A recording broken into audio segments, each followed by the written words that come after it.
pas issu du milieu agricole. J'ai eu un accident de moto qui m'a obligé à me reconstruire pendant 1 an.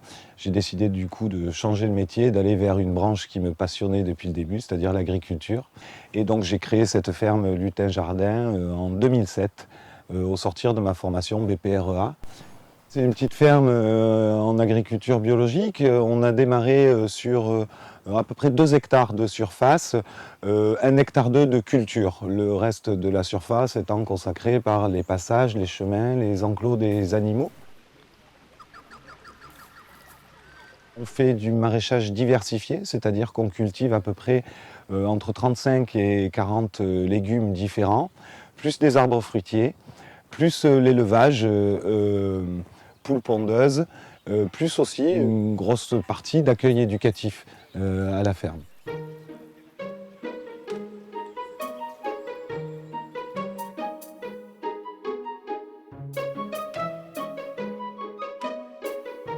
Nous avons la chance ici d'être sur une ferme qui est au bord du Lez, donc avec une ressource en eau naturelle disponible, et ça c'est une vraie chance. Notre préoccupation à nous, c'est de pouvoir conserver cette ressource de manière à ce qu'elle ne s'épuise pas, à la fois en termes de quantité, mais aussi en termes de qualité. Donc on a choisi le goutte à goutte et l'utilisation du goutte à goutte.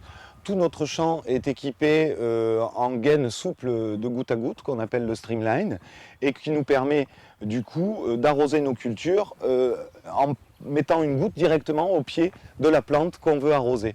Je n'ai pas besoin de longs dessins pour vous faire la différence en termes de volume d'utilisation entre une goutte qui tombe directement au pied d'une plante et un canon en haut qui va tirer 100 litres à chaque fois.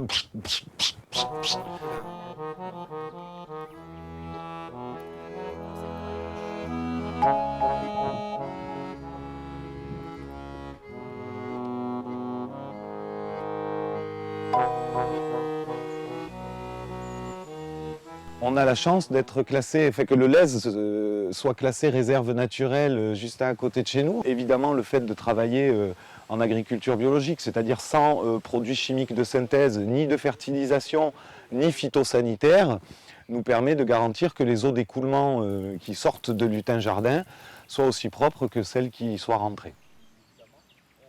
On travaille aussi beaucoup sur la qualité de nos sols et la capacité de nos sols à retenir de l'eau de manière à arroser le moins souvent possible.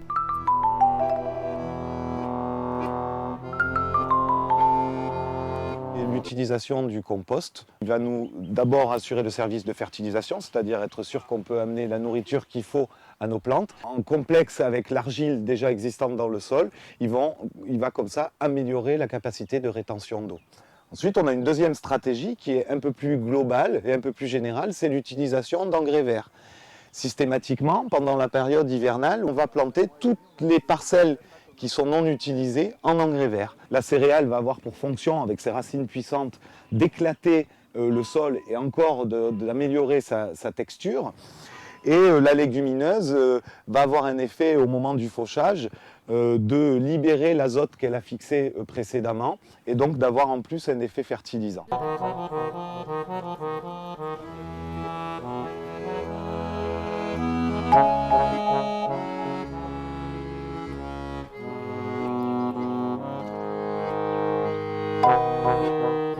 Alors, les poules pondeuses sont arrivées à la ferme dans une stratégie de diversification. Et on s'est aperçu à ce moment-là que les paillages des poules pondeuses pouvaient aussi intervenir dans notre fabrication de compost en complément du fumier des chevaux. Et donc ça nous a permis d'augmenter le volume de compost auto-fabriqué. En tout cas, la réunification de l'animal et du végétal dans un même lieu de production, c'est vraiment le cœur pour nous de cette autoproduction de matière organique.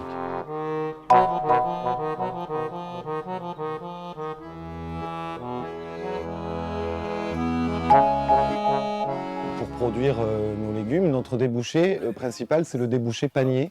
Et au fur et à mesure de l'arrivée en production de nos légumes, on compose nous-mêmes nos paniers. Et les gens viennent les chercher au rythme de 1 panier par semaine. Nous sommes un peu fermiers de famille pour une centaine de familles, hein, comme ils ont un médecin ou un médecin de famille, eh bien, ils ont un fermier de famille, moi en l'occurrence, qui m'occupe de leur fournir une partie de leur alimentation. On a un taux de fidélisation exceptionnel, hein, plus de 50% de nos adhérents sont avec nous depuis plus de 5 ans. Cette implication et ce lien-là fait qu'on arrive à légitimer notre ferme dans son environnement et dans son espace social et dans son espace de territoire. Allez, allez, voilà. J'aimerais, si j'avais vraiment un rêve, que à la fois notre métier puisse être reconnu dans le territoire comme un métier agricole en tant que tel, par aussi les institutions qui nous encadrent, et on voudrait pouvoir réussir à le faire de façon plus confortable.